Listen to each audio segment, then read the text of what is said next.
Hi everyone, Assalamu alaikum. Welcome, my dear lovely here. I hope you are well by the grace of Almighty Allah. I am also fine by the grace of Almighty Allah. Today we are going to discuss about WH question and yes no question. Yes no question, how to make. At first we have to use auxiliary verb and then subject verb plus object plus extension.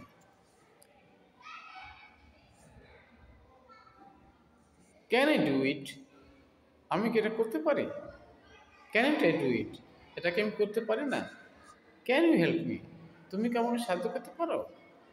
Do you do it? তুমি এটা করো কি? Don't you do ইট?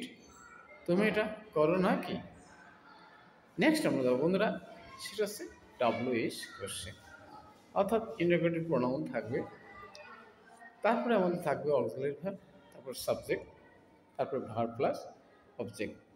অর্থাৎ একটা sentence তৈরি করতে গেলে অবশ্যই আমাদেরকে সেন্টেন্স স্ট্রাকচার, সেন্টেন্স প্যাটার্ন সম্পর্কে আমাদের আইডিয়া থাকতে হবে।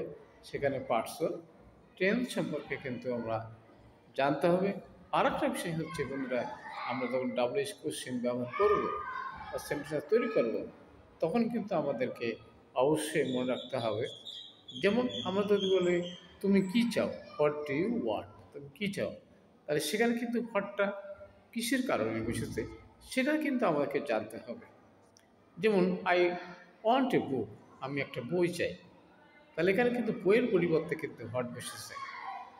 বিষয়টা কিন্তু অবশ্যই আমাকে মনে রাখতে হবে। আমরা অনেকেই বিষয়টি কিন্তু বোঝার চেষ্টা করি না। আসলে WH কোশ্চেন তৈরি করতে গেলে তখন ওই WH কোশ্চেনটা কিসের কারণে ব্যবহার করছে সেটা কিন্তু আমাদেরকে জানতে হবে। যেমন হোয়াট ডু ইউ লার্ন, তুমি কী শেখো? আই লার্ন ইংলিশ, আমি ইংলিশ শিখি। তাহলে এখানে কিন্তু বন্ধুরা দেখো যে হোয়াট কী কারণে বসে, কোনো বস্তু, অবজেক্ট, যে অবজেক্টটা বস্তু আছে থাকে তার পরিবর্তে কিন্তু বসে। এখন আমরা দেখো বন্ধুরা যে যে হোম আছে, হোমও কিন্তু অবজেক্টের পরিবর্তে বসে, তাহলে সেখানে কিন্তু ব্যক্তিবাচক হতে হবে। হুম ডু ইউ ওয়ান্ট, তুমি কাকে চাও? যেমন আই ওয়ান্ট রহিম, আমি রহিমকে চাই। তাহলে তার উত্তরে তখন কিন্তু আমরা বলছি হুম ডু ইউ ওয়ান্ট, তুমি কাকে চাও। তাহলে হোম হবে, অক্সিলারি ভার্ব হবে, ওকে, তারপর সাবজেক্ট বসবে, তারপরে অন্যান্য শব্দ বসবে। তাহলে বিষয়টি কি, অবশ্যই আমাদেরকে এই বিষয়টি মনে রাখতে হবে। কারণ WH কোশ্চেন তৈরি করতে গেলে আর একটা গুরুত্বপূর্ণ বিষয় আমরা এবার জানবো। সেন্টেন্সের মধ্যে যদি টাইম মেনশন করা থাকে তখন কিন্তু আমরা হোয়েন বলব। হ্যাঁ, when do you get up, তুমি কখন ঘুম থেকে ওঠো? তাহলে তখন সে বলছে I get up at 6 AM।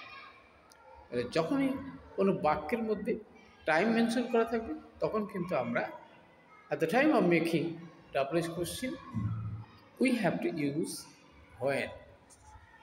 তাহলে অবশ্যই আমরা বুঝতে পারছি yes no question এবং WH question কীভাবে তৈরি করে আমাদের রিয়েল লাইফে সেগুলো আমরা ব্যবহার করতে পারি।